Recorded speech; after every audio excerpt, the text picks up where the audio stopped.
Bien, buenos días. Que la paz y el amor del Señor llene nuestros corazones, ¿verdad? Espero que esta haya sido una semana de victoria, ¿sí? Y yo quiero hacerles una pregunta. ¿Hay alguno de ustedes aquí que en esta semana pueda darle la gloria a Dios por todas las circunstancias difíciles por las que tuvo que pasar? Démosle un aplauso al Señor.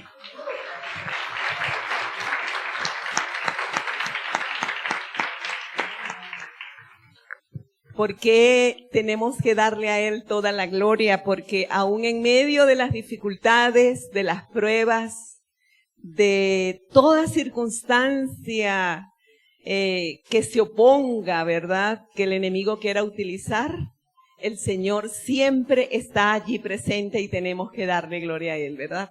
Porque Él nos da la salida.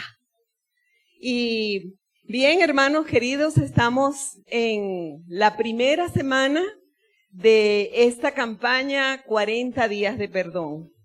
Y como lo he dicho en oportunidades anteriores, el objetivo de esta campaña es que cada uno de nosotros podamos descubrir y aprender el proceso de perdonar.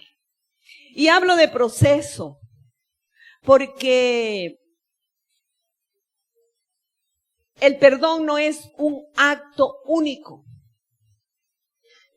El perdón no es algo que se hace solamente en un momento específico.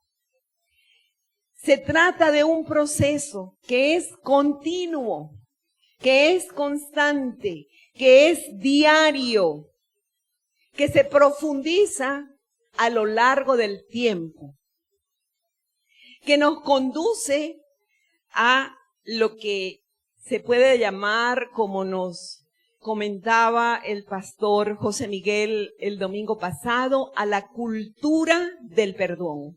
Es decir, nos lleva a que el perdón sea un estilo de vida. Por 6 semanas vamos a estudiar valiosos principios de la palabra de Dios acerca del perdón. Estoy segura que si yo les preguntara, ¿quiénes de los que estamos aquí o quiénes de ustedes necesitan perdonar? Por ahí oí todos, ¿verdad? Pero generalmente muy pocos tienden a reconocerlo. Tienden a decir, yo necesito perdonar. Generalmente cuando uno habla del perdón, la mayoría de las personas te dicen, bueno, la verdad es que yo...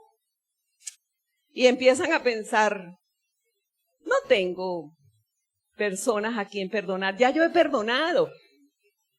Y de hecho les comparto porque fue algo que hicimos, fue una prueba piloto hace 2 domingos que pasamos un test para que fuera llenado por la iglesia, ¿verdad? Por los que estaban, como una muestra. Realmente se llenaron 63 planillas. Y a mí me llamaba mucho la atención y en el cuerpo pastoral también. Ay, caramba, ¿será que esta campaña no es para nuestra iglesia? Porque créanme que el 60% de esos tests están perfectos. Todos tienen corazones sanos. O sea, un 17% está casi llegando a la meta y solamente un 12% reconoció que necesitaba perdonar. Ese fue el resultado de ese test. Y era la idea, poder evaluar cómo estaban o están nuestros corazones en relación a este tema. Y quiero decirles que hay algo que es muy cierto, y es que la falta de perdón, mis amados, es algo que siempre ha tocado la puerta de nuestras vidas. Siempre. Nadie puede decir que nunca ha tenido necesidad de perdonar. ¿Y saben qué es lo más preocupante de todo esto? Que la falta de perdón es lo que le da al enemigo, lo que le da a Satanás el mayor acceso a las familias, en la sociedad, en la iglesia y en nuestras propias vidas individuales. ¿Para qué? Para crear esclavitud espiritual. El tema de hoy es cómo cultivar un corazón sano. ¿Cómo podemos nosotros cultivar, desarrollar un corazón sano? La Biblia dice en Proverbios capítulo 27, versículo 19, que así como el rostro se refleja en el agua, el corazón refleja a la persona tal como es. Es como un espejo, ¿verdad? El corazón es el centro del comando de la vida del hombre. Y todo lo que ocurre externamente en nuestra vida, como son la manera de comportarnos, nuestras expresiones, la manera de hablar, nuestros hábitos de vida, nuestras expresiones emocionales, obedecen a lo que está en nuestro corazón, a lo que tenemos adentro. Por eso se puede decir que el poder de la vida del hombre reside, ¿dónde? En su corazón. Reside en su corazón. Y en la Biblia es interesante porque la palabra corazón, cuando nosotros hablamos de corazón, pensamos en el corazón, ¿verdad? Que está aquí, dos aurículas, dos ventrículos y la formita, ¿verdad? Que conocemos de corazón. Pero en la Biblia la palabra corazón no se refiere al músculo que bombea la sangre a través de nuestro cuerpo. Se refiere más bien al alma del ser humano, a nuestra alma. El corazón es el centro, mis amados, de la voluntad, de nuestra voluntad, donde tomamos las decisiones cada día de nuestras vidas, desde que nos levantamos hasta que nos acostamos a dormir. Además de eso, es la sede del intelecto, de nuestros pensamientos y de nuestras emociones, que determinan, por supuesto, nuestro carácter, nuestra manera de ser. Por esta razón es necesario, es importante que nosotros sintamos la necesidad de edificar y cultivar un corazón sano. Y esto es, como les dije al comienzo, un proceso. Es un proceso que dura toda nuestra vida. Toda nuestra vida. Y un proceso que se da desde adentro hacia afuera. Siendo indispensable para esto que cada uno pueda tener una comunión íntima con Dios. ¿Por qué? Porque Dios es la fuente del amor, de todo bien y de toda bondad. La Biblia nos exhorta a que tenemos que guardar nuestro corazón. Y es algo que tenemos que hacer tú y yo. Es un mandamiento. Dice allí el libro de Proverbios, capítulo 4, 23, por sobre todas las cosas, ¿qué? Cuida tu corazón. ¿Por qué? Porque de él mana la vida. Entonces, estamos llamados a que cada uno tenemos que cuidar nuestro corazón. Y hoy vamos a ver que cultivar un corazón sano es un proceso que implica 4 demandas. La primera demanda en este proceso es que tenemos que alimentar el corazón con las motivaciones correctas.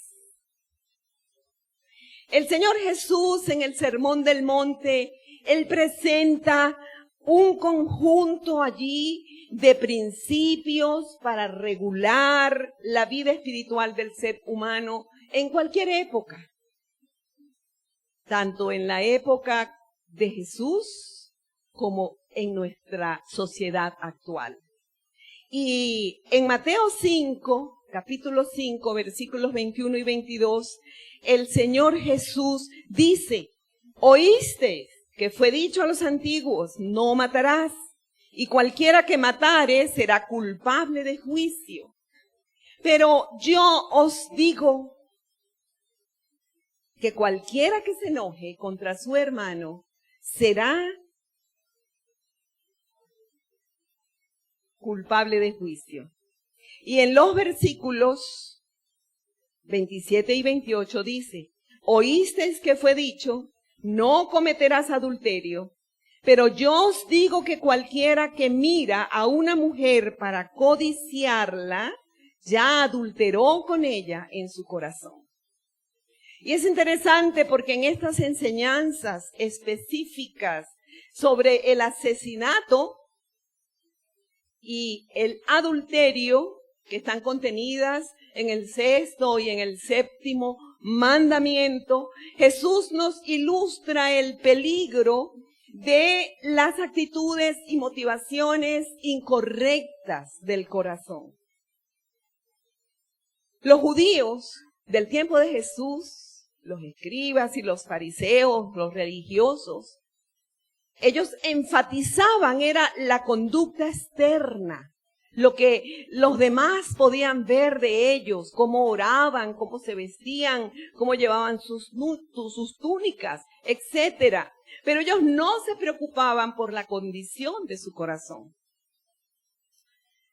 Jesús aquí, en el Sermón del Monte, Él coloca la raíz del homicidio. ¿Dónde? En el corazón del hombre. En el corazón del hombre. Y en el corazón del hombre con una característica, iracundo. Jesús coloca la raíz del homicidio, del asesinato en el corazón del hombre iracundo. Y el adulterar o el codiciar con el adulterar. Porque el que codicia en su corazón está presto a cometer adulterio. Si dejamos que nuestro corazón se llene de actitudes insanas, incorrectas, tales como la codicia, el enojo, los resentimientos, los motivos insanos, ¿qué va a pasar? Que tarde o temprano, en algún momento cometeremos actos impropios como el adulterio y el asesinato. Es importante entender entonces que el pecado no solamente está en las acciones, en los actos que realizamos, sino que también está en las motivaciones, es decir, en las intenciones y actitudes del corazón. Jesús introduce un cambio de paradigma. en relación al pecado. En Mateo 15, en el versículo 19, el Señor dice, porque del corazón salen, ¿qué cosas? Los malos pensamientos, ¿qué más? Los homicidios, los adulterios, las fornicaciones, los hurtos, los falsos testimonios, las blasfemias. ¿Qué tal? Y en Mateo capítulo 12, 34, él agrega, porque de la abundancia del corazón, ¿qué hace? Habla la boca. Jesús nos enfatiza en estas palabras que el pecado, ¿dónde comienza? En el corazón del hombre, en el corazón del ser humano. Y el apóstol Santiago, ¿sabes?, afirma esta misma verdad. Y en Santiago capítulo 1, versículos 14 y 15, dice allí el apóstol, sino que cada uno es tentado cuando de su propia concupiscencia es atraído y seducido. Entonces la concupiscencia, después que ha concebido, da a luz el pecado, y el pecado, siendo consumado, da a luz la muerte. Tenemos que concluir entonces que es en el corazón del hombre, en los pensamientos, en las emociones y en la voluntad, donde se genera el pecado. Uno de los aspectos que Jesús enfatiza en el Sermón del Monte es la rectitud de corazón. Por eso allí en las bienaventuranzas, en Mateo 5, versículo 8, Jesús dice, bienaventurados los de limpio corazón, porque ellos verán a Dios. Jesús nos exhorta, amados, a que podamos revisar las intenciones de nuestro corazón y a mantener un corazón limpio. Y para esto es necesario alimentarlo con motivaciones correctas. Es necesario reflexionar el día de hoy, cada uno de nosotros, ¿qué hay en nuestro corazón? ¿Qué hay en mi corazón, Señor? ¿Hay rencor? ¿Hay envidia? ¿Hay codicia? ¿O hay amor? ¿Hay respeto? ¿Hay bondad? Es una pregunta para que cada uno podamos reflexionar y evaluarnos de una manera correcta. La segunda demanda que tenemos para cultivar un corazón sano es alimentar el corazón con pensamientos sanos. Pensamientos sanos. La palabra corazón en la Biblia con frecuencia se utiliza como sinónimo de mente. Recuerden que no es del órgano o del músculo, sino se relaciona con la mente. Y en la mente, en nuestra mente, es donde se incuban todos esos pensamientos, razones, justificaciones. Todas las autojustificaciones o todos los autos, recuerda, son pecados. Todos los autos son pecados. Allí en la mente es donde se originan las imaginaciones y los deseos. Y todo eso es lo que da lugar a las acciones, al comportamiento. Proverbios 23, versículo 7, dice, porque ¿cuál es su pensamiento en su corazón? Es decir, en su mente.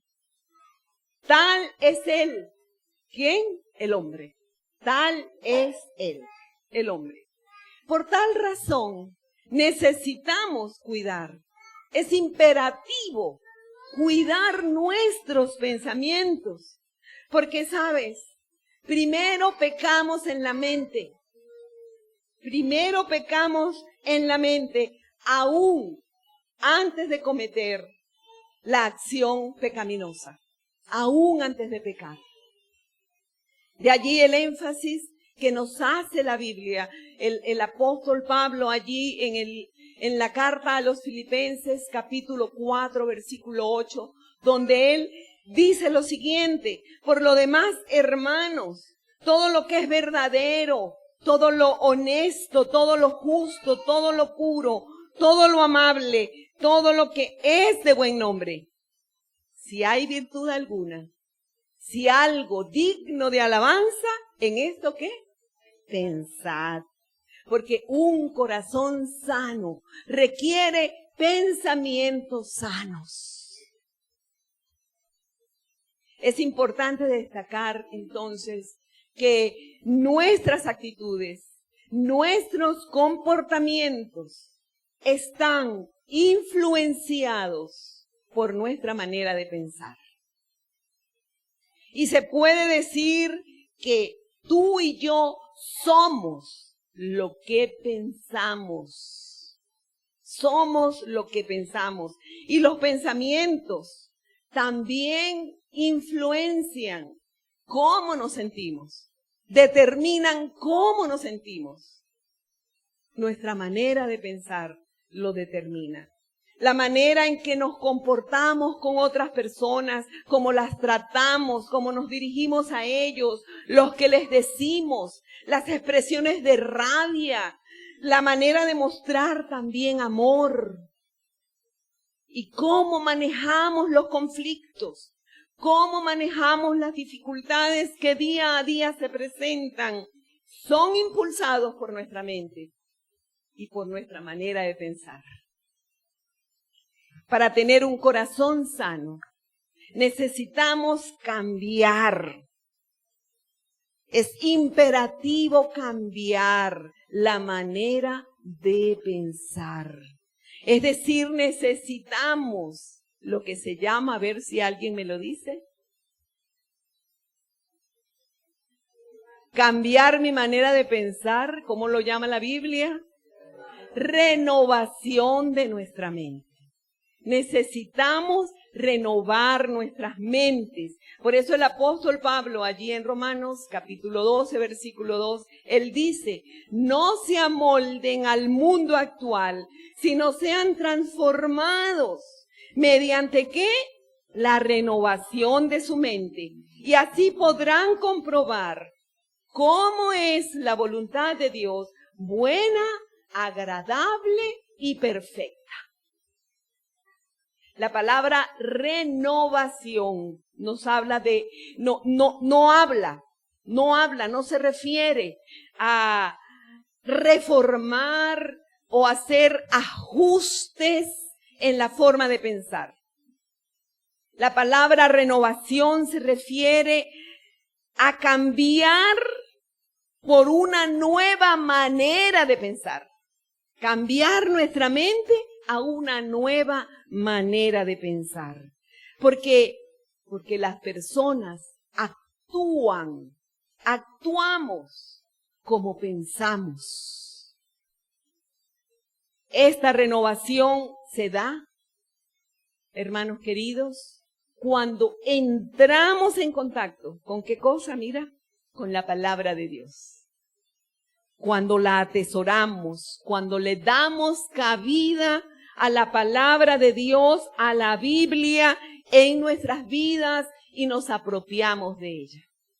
Es la palabra de Dios la que renueva nuestras mentes. Dios nos ha dado su palabra. Él nos las dejó, su palabra escrita. ¿Para qué? Para que podamos corregir nuestras actitudes.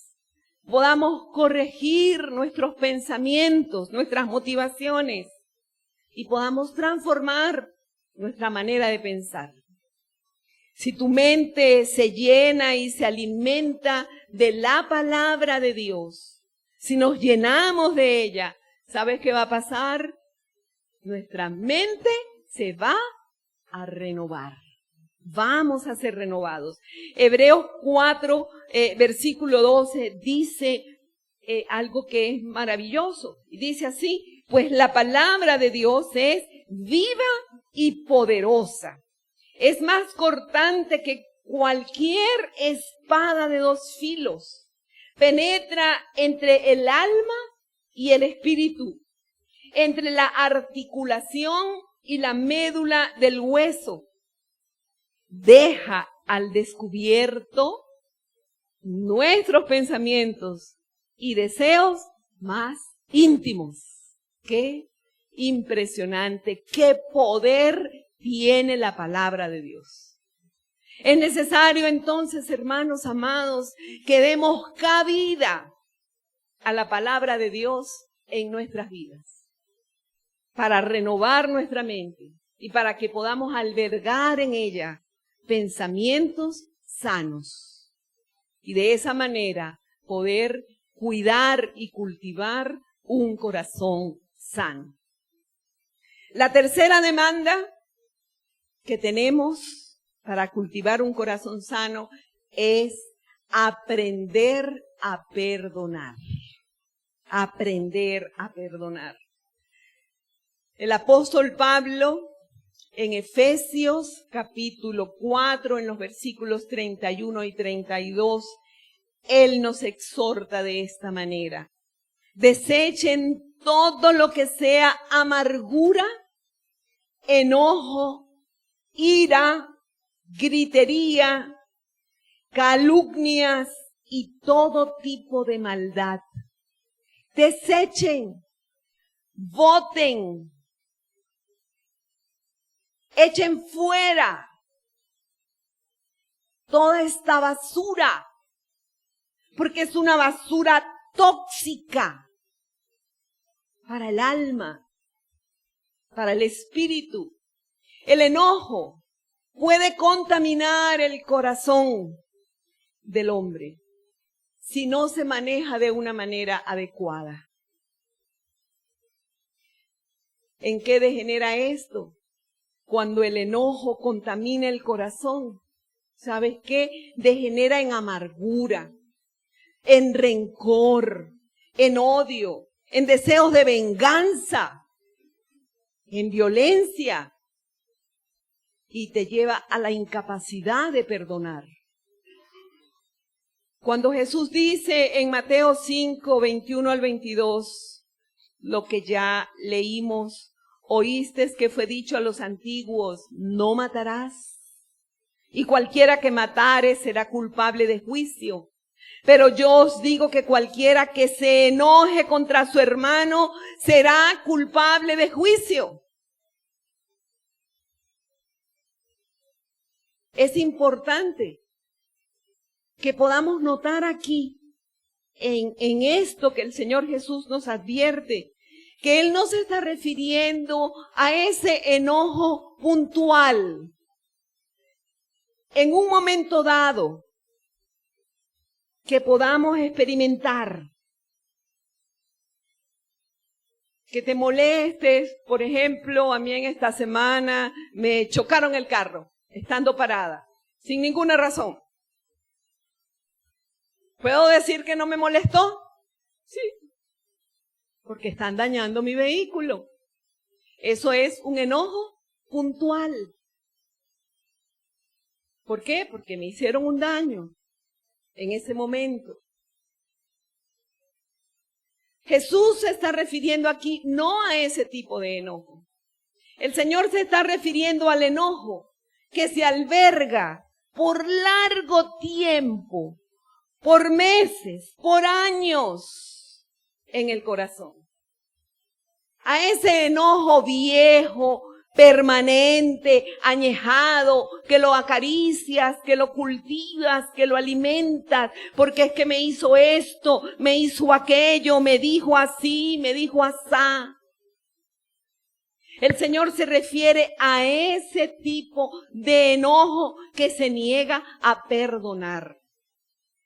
Y es el tipo de enojo que retiene el perdón y contra el cual el Señor en Marcos 11:26 expresa: porque si vosotros no perdonáis, tampoco vuestro Padre que está en los cielos os perdonará vuestras ofensas. Qué importante es reflexionar en las palabras de Jesús. La necesidad de perdonar. Y esa nos lleva a la importancia de diferenciar lo que es ese enojo puntual, momentáneo, como estado de ánimo, ¿verdad? Al enojo constante, a ese enojo añejado, a ese enojo que guardamos por años en el corazón.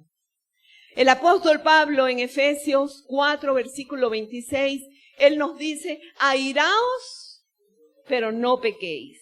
No se ponga, ¿qué? El sol sobre vuestro enojo. Lo cual quiere decir, podemos expresar, no pases todo el día enojado. No pases todo el día enojado. A mí me chocaron el carro, sí, pero bueno, ¿qué pasó? Hay la molestia, hay el enojo, pero al mismo tiempo cuando yo conducía el carro del lugar le decía, Señor, gracias. Gracias porque me cuidaste, gracias porque no me chocaron en la puerta que hubiese sido un daño mayor o me hubiesen lesionado a mí. Gracias, Señor. Y no había enojo en mi corazón. Ese es ese enojo puntual.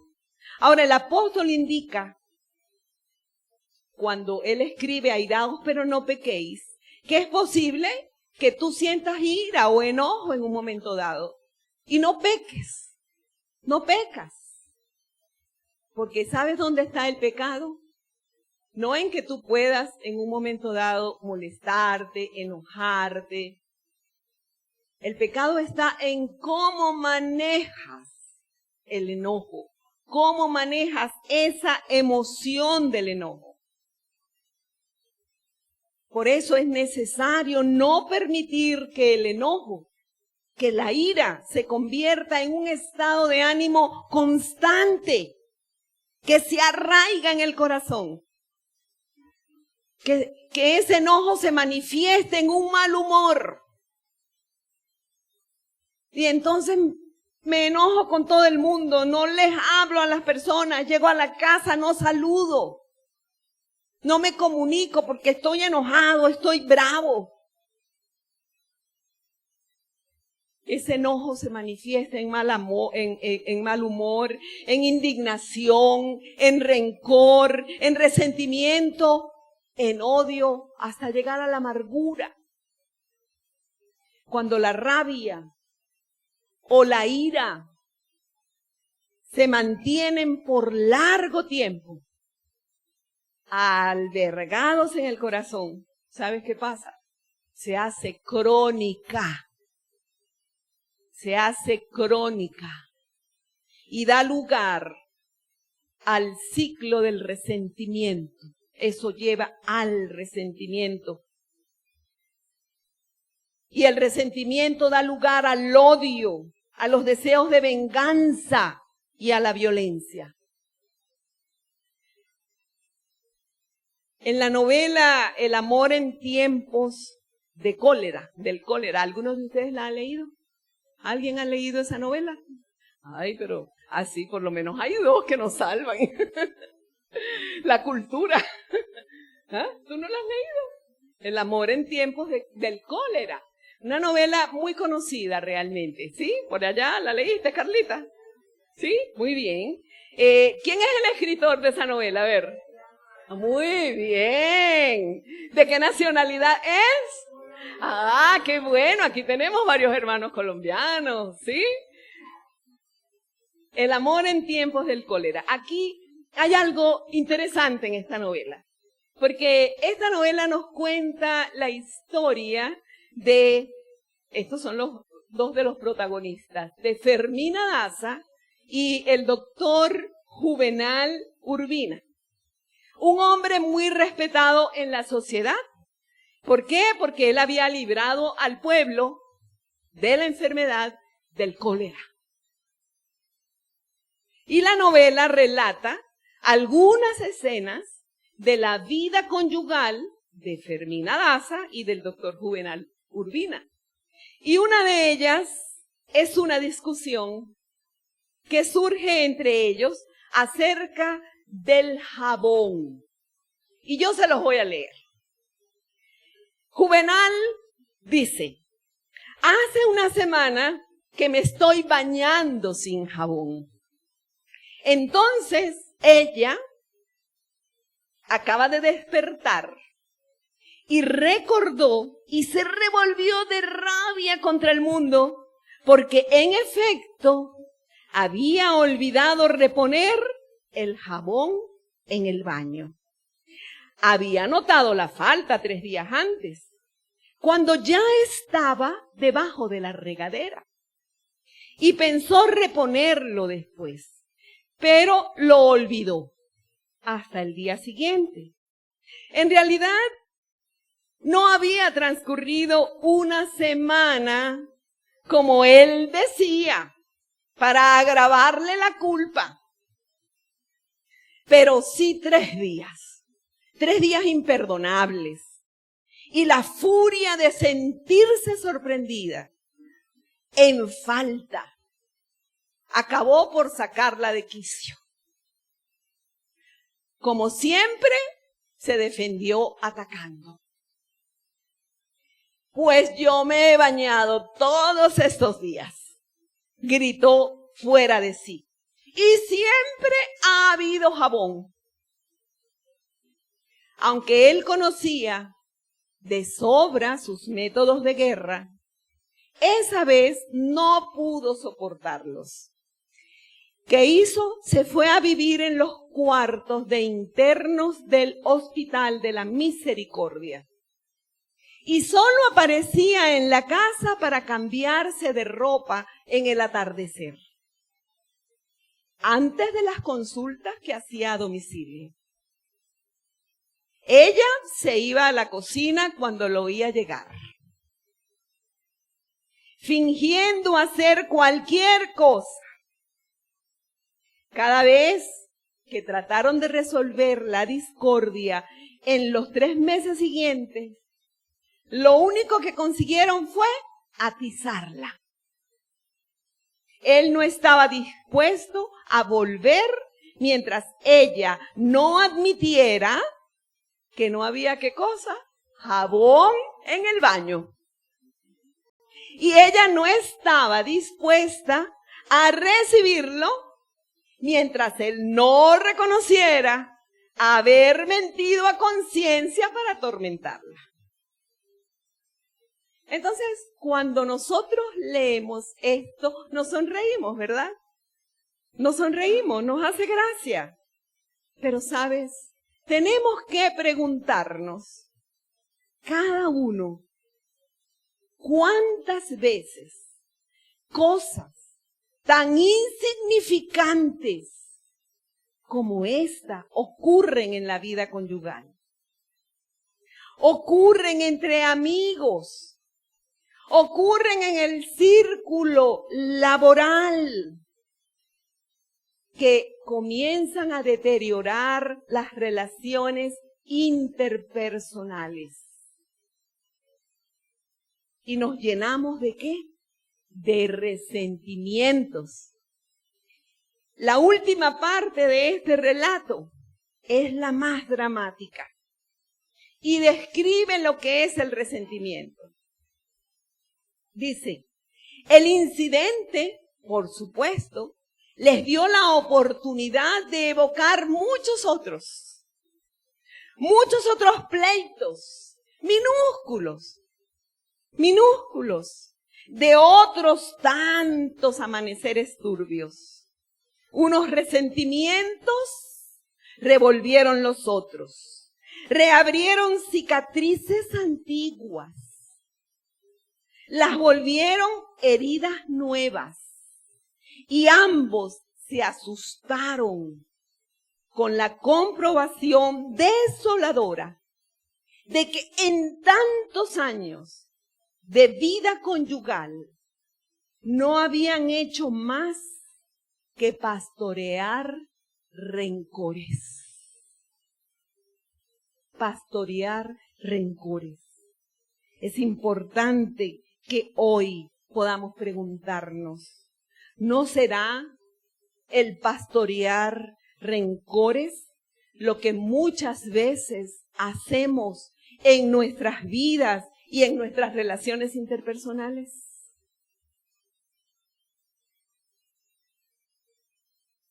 Amigos, hermanos, el resentimiento se vuelve una raíz en nuestra vida. Es como un cáncer que se autoalimenta y consume a la persona.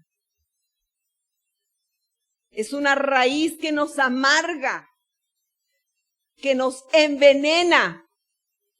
Y luego, cuando estás en amargura, ¿sabes qué pasa? Comienzas a destilarla por todos lados donde estás o donde vas.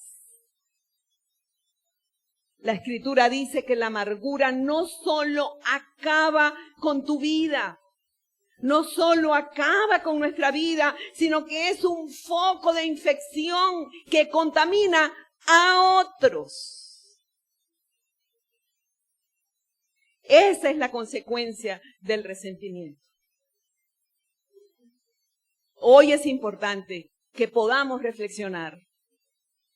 ¿Cómo manejo el enojo? ¿Cómo lo estoy manejando? ¿Guardo enojo en forma de resentimiento? ¿Lo añejo? ¿Lo hago crónico en mi corazón?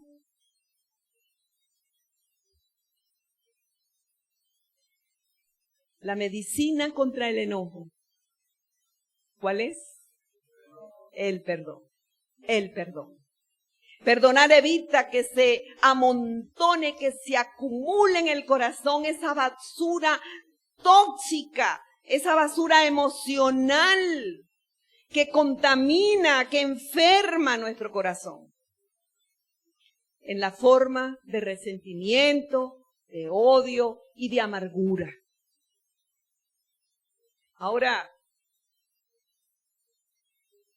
realmente tenemos que reconocer que perdonar no es una práctica fácil, ¿verdad? No es fácil. Además, no es una práctica religiosa tampoco. Perdonar no es una práctica religiosa. Perdonar es una decisión personal. Es una decisión que tú y yo tenemos que hacer en nuestro corazón. En la que se suelta la ofensa y el agravio. En la que se renuncia al resentimiento y a la venganza. Sin pensar si el otro la merece. Es que lo que me hizo fue terrible, yo no lo puedo perdonar. ¿Cómo voy a perdonarlo? O perdonarla. Esta acción del perdón se convierte en un proceso liberador. Nos libera y genera un efecto sanador. Sana nuestra alma, sana nuestro espíritu, sana todo nuestro ser. Primero, decides perdonar. A veces creemos que tengo que sentir, que es un sentimiento. Perdonar no es un sentimiento. Porque perdonar le pertenece a Dios, no es humano.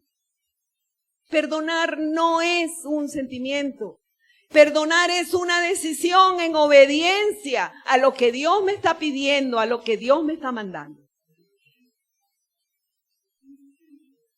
Y luego que se toma la decisión, ¿sabes qué pasa? Las emociones se van a alinear a las acciones. El perdón, como dije, no es fácil, no es barato, porque nos confronta. ¿Nos confronta con qué? Con nuestra rabia, con el dolor. nos confronta y nos recuerda las injusticias que han cometido en contra nuestra. Entonces no es fácil. Sin embargo, la Biblia nos exhorta a ser compasivos, a que tengamos una actitud conciliadora ante los errores y a las faltas de nuestra familia, porque es bajo el techo del hogar donde, mira, el primer lugar donde se presentan todas estas dificultades, donde se presentan todos estos resentimientos, enojos que se guardan en el corazón, con los amigos y también de nuestros enemigos. Tenemos que ser compasivos. Para cultivar, entonces, un corazón sano, es necesario aprender a perdonar. La pregunta de reflexión que quiero que te hagas o que nos hagamos cada uno el día de hoy en esta parte es: ¿está libre tu corazón de resentimientos, de odios, de amargura? Es bueno aquí decir como David y hacer de ese pasaje una oración personal. Examíname, Señor, y prueba mi corazón. Prueba mis pensamientos. Y si hay en mí camino de perversidad, muéstramelo, Señor, para arrepentirme, para apartarme del mal, y guíame por camino de rectitud. Amén. La cuarta demanda para cultivar un corazón sano es alimentar el corazón con el amor de Dios. Alimentar el corazón con el amor de Dios. La Biblia dice en 1 Corintios 13, versículos 1 al 3, lo siguiente. Dice allí el apóstol Pablo: si hablo en lenguas humanas y angelicales, pero no tengo amor, no soy más que un metal que resuena o un platillo que hace ruido.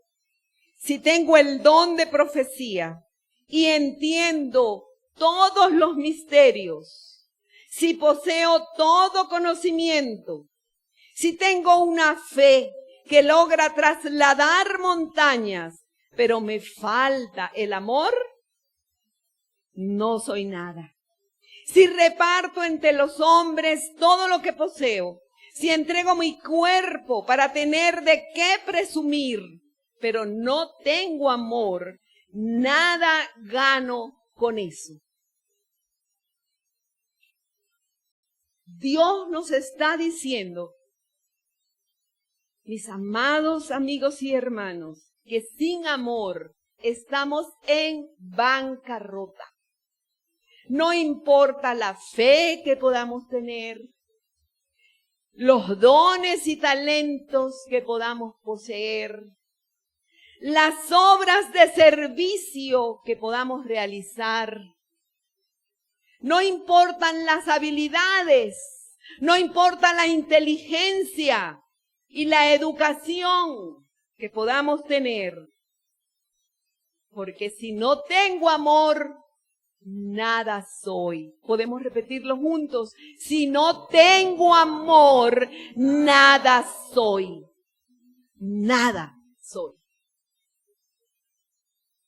El amor es más que una emoción o sentimientos.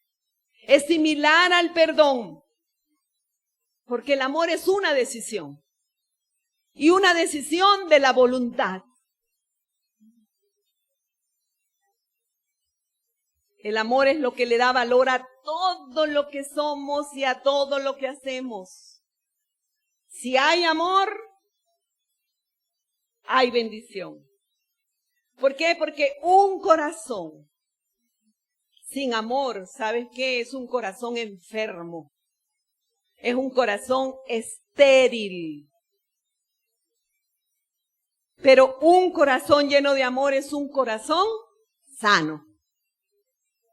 es un corazón sano, es un corazón que sabe perdonar, es un corazón que practica la tolerancia y que se mueve a la compasión. Y es el amor el que sana nuestras emociones tóxicas y nuestras emociones dañinas. El amor es una decisión, como ya les dije, una decisión de la voluntad. ¿Y cómo lo vamos a expresar? Lo vamos a expresar en actitudes. Lo vamos a expresar en comportamientos a favor de otros, en acciones. Jesús nos exhorta a amar. El Señor nos exhorta a amar a los que nos causan dolor, a los que nos agravian, como la vía, como el camino para poder lidiar con el resentimiento y con el odio. ¿Y cómo puedo yo amar a esa persona que me ha hecho tanto daño? Pero el Señor nos los manda, es un mandamiento. Y junto con el mandamiento de amarlos, Él nos exhorta a realizar acciones a favor de esas personas, de nuestros enemigos. Y fíjate como dice allí en Mateo 5, en los versículos 43-44. Ustedes han dicho, o han oído que fue dicho, amarás a tu prójimo y odiarás a tu enemigo. Pero yo les digo, ¿pueden decirlo? Vamos a leerlo.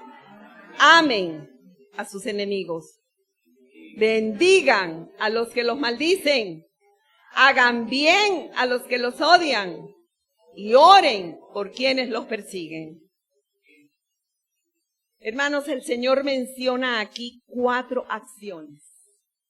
4 acciones que tú y yo tenemos que reflejar.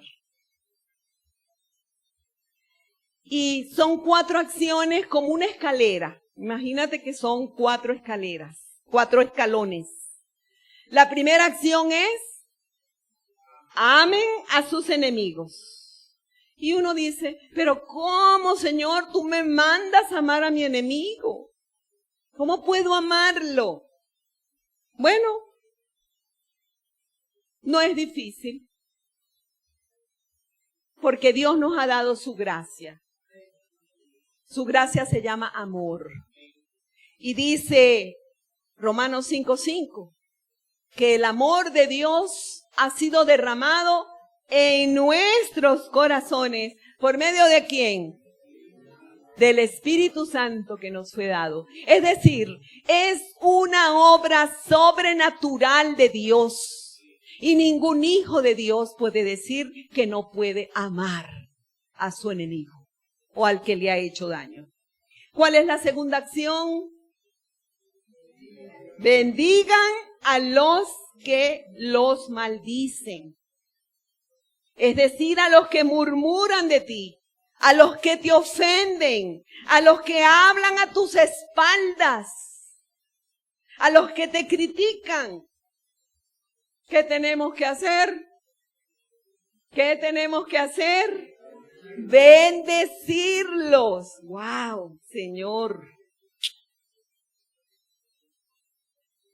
Es fácil, pero es posible. Porque en nuestros corazones está el amor de Dios, la gracia de Dios. La tercera acción, ¿cuál es? Hagan bien a los que los odian.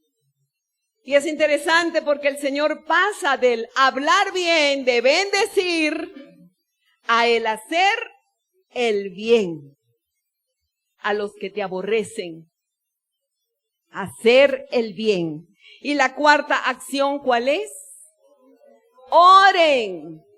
Oren por quienes los persiguen. ¿Sabes? Cuando tú y yo llegamos a orar por nuestros enemigos, hemos llegado a la cúspide.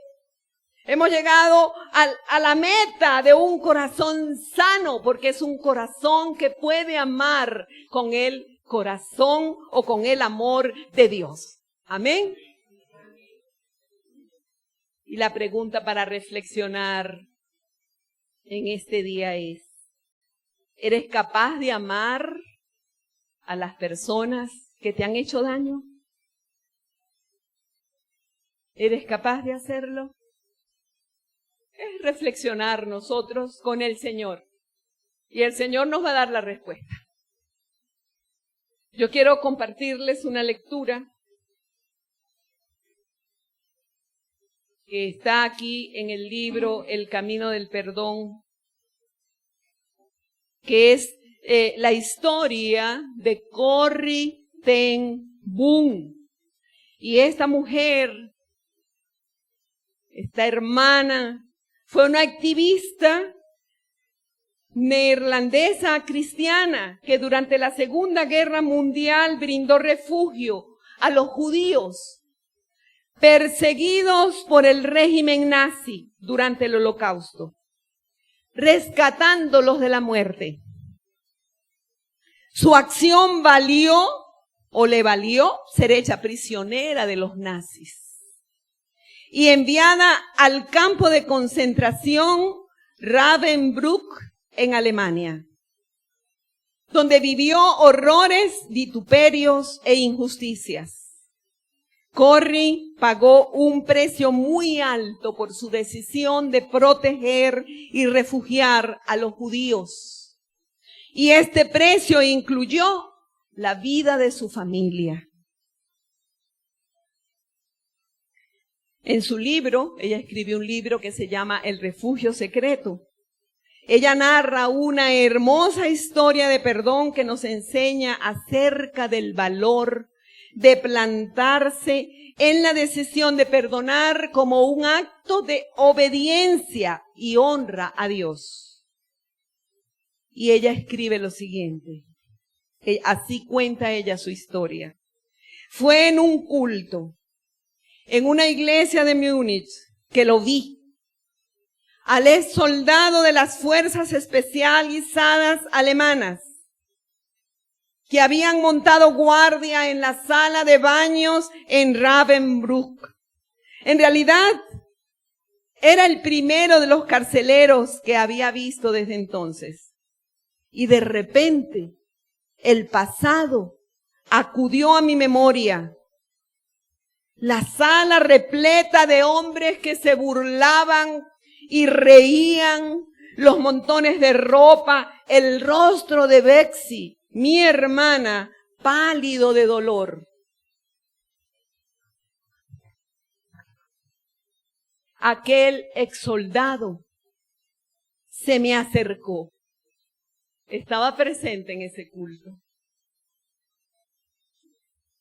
Se le acercó cuando ya quedaba poca gente en la iglesia, con el rostro radiante y haciendo una inclinación. ¿Cómo le agradezco su mensaje, señorita?, le dijo. Y pensar que, como dijo usted, Él lavó mis pecados. Extendió su mano para estrechar la mía.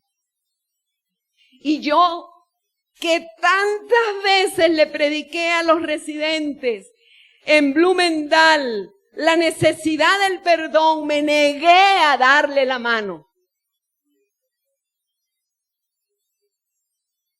Sin embargo, en ese mismo instante en que los pensamientos de venganza y de ira bullían en mi corazón, me di cuenta que eran pecado. El Señor Jesucristo murió por este hombre. ¿Iba yo a pedir más? Señor Jesús, dije orando, perdóname.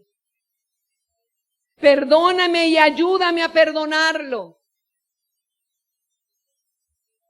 Procuré esbozar una sonrisa, Luché por extenderle la mano, pero no podía. No sentía nada, ni la más insignificante chispa de cordialidad o de piedad. Y de nuevo pronuncié en silencio una oración. Señor Jesús, no puedo perdonarlo. Dame tu perdón. Y al estrecharle la mano, ocurrió lo más increíble. Desde el hombro, a través del brazo y por la mano, parecía pasar una corriente de mí hacia él, mientras que en mi corazón nacía para este extraño un amor que me sobrecogía. Entonces descubrí que la sanidad del mundo no depende de nuestro perdón, ni tampoco de nuestra bondad, sino del perdón y la bondad de Dios.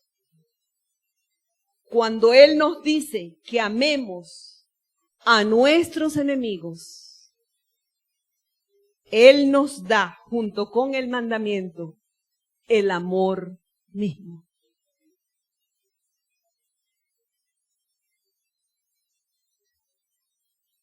La pregunta es, ¿puedes tú perdonar?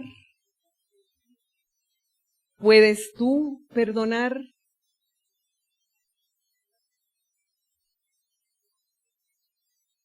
¿Sabes qué? La respuesta es no podemos perdonar. Como seres humanos, no podemos perdonar, porque el perdón no es humano. El perdón es de Dios. Pero el Señor sí puede perdonar. Y su amor ha sido derramado en nuestros corazones por una obra sobrenatural, por su Espíritu Santo que vive en ti y vive en mí. Amén. El testimonio de esta mujer prueba que el amor de Dios es más fuerte que nuestro odio y nuestra renuncia de perdonar. Nosotros también podemos reclamar esa promesa en momentos en que no hay perdón en nuestro corazón para nuestros enemigos y ofensores. Amén. Inclinen sus rostros.